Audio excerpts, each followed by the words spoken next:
planet. You can go back to journals of astronomers from the past and reconstruct its orbit. So very quickly, the orbit of and immediately they noticed that something was horribly wrong. And this was really put together into a nice set of tables, right? The fact that the reconstruction of the orbit, right, was beautiful. Alexis Bouvard, he was the director of the Paris Observatory, put together this magazine in 1821, where he pointed out that something is horribly wrong. This planet, okay, Uranus, is deviating away from where it's supposed to be, right? Night after night, okay, month after month, year after year, it was the error between where it was supposed to be theoretically and where it was growing. And you can see that very clearly from this slide, okay? Because you have like some sines and cosines over here, you have a table. Uranus is not where it's supposed to be. And actually, my friend is terrible, okay? But kind of what I'm told is going on over here is that Bouvard, being a good theoretician, it proposes two solutions. He says, number one, maybe we shouldn't trust the data, okay? Because after all, it's just like astronomers looking at the sky. So that's option one. But he says, on the off chance that the data are right, we cannot rule out the possibility that what's going on in the distant solar system is that there exists yet another planet beyond Uranus, which is gravitationally causing it to go.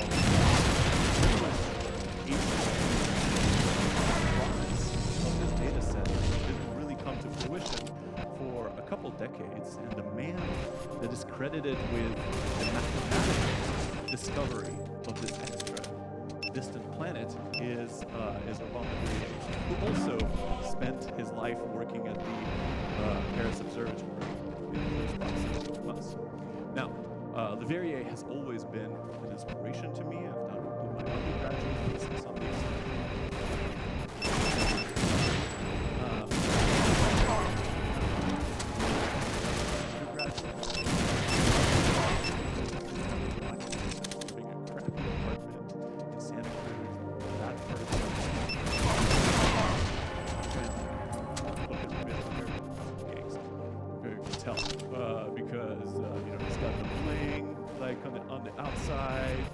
His stage name is Leverrier. Proud to be a great part. And that sometimes artists take liberty to did my best to reconstruct what Leverrier actually like. And I think it was like this. I think it was kind of YouTube, by the way, can download the Thug Life app on your phone. Do this. So here's a page out of the detailing the calculations of how he was able to predict mathematically the existence of the planet Neptune, right? Derive both mass, orbit, and sky from the deviation of the trajectory of Uranus. As it turns out, the story is really when he was done with his calculations in 1846, he came to give a talk to the observing astronomers. He gets the observers to go and find planets. This was done here in Paris. It was very warmly received, right? For example, there was a very big geophysicist at the time said we cannot attempt to convey the impression with which he proclaimed to the observing astronomer, look into the place which I have indicated.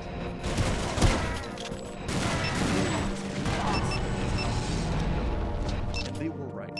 But as it turns out, they were only right because of time.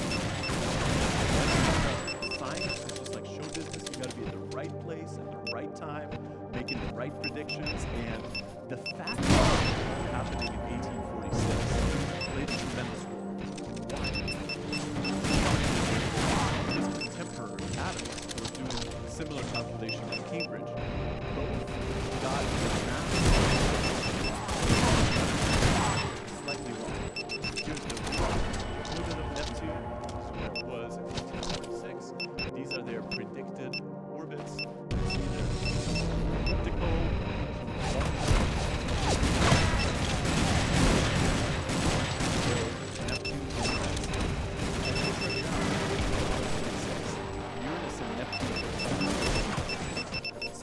data was readily available. So even though they got the orbit kind of wrong, they got the location of the sky right.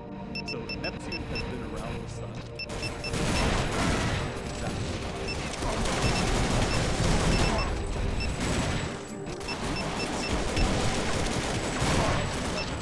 Neptune was back where it started. And Adams would have gotten the wrong answer, right, on the sky, even though they would have correctly predicted the story of both kind of mathematical genius and coincidence working out in favor. So I'm not the first person to notice this. From Cambridge, Massachusetts, named Benjamin Pierce, who said, happy accident. And he kind of inspired, he said this could be repeated. Now that we found Neptune, we can look for more planets beyond Neptune. And he inspired Percival Lowell, who came from a rather wealthy Massachusetts, to go out using mathematics. So Lowell actually was not a good mathematician, not a particularly good astronomer either, but he did have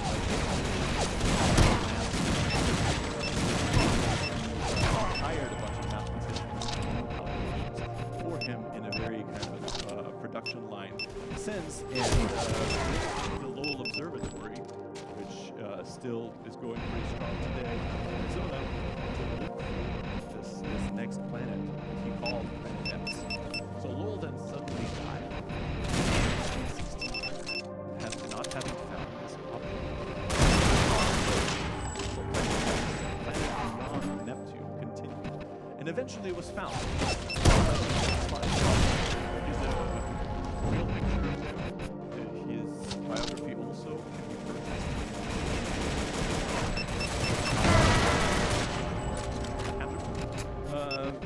So,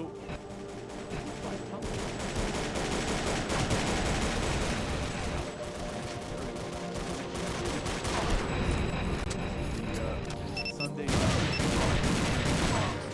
right above the fold, astronomers feel like the sphere, Jupiter is the biggest planet in the solar system, 116 Earth masses, right, and 4 billion miles away meets predictors. So Leverrier's miracle. As it turns out, this was not Planet X. They usually mistook Pluto for something much, much bigger, because according to the calculations that Lowell had, Pluto was supposed to have a mass of about 7 Earth masses. But as continued observations refined, people eventually realized that Pluto is tiny. It is thousands. This is why it's not a planet. Pluto, there's a remarkable similarity. The surface area of Pluto is actually almost exactly equal to that of Russia. Both exert remarkable influence.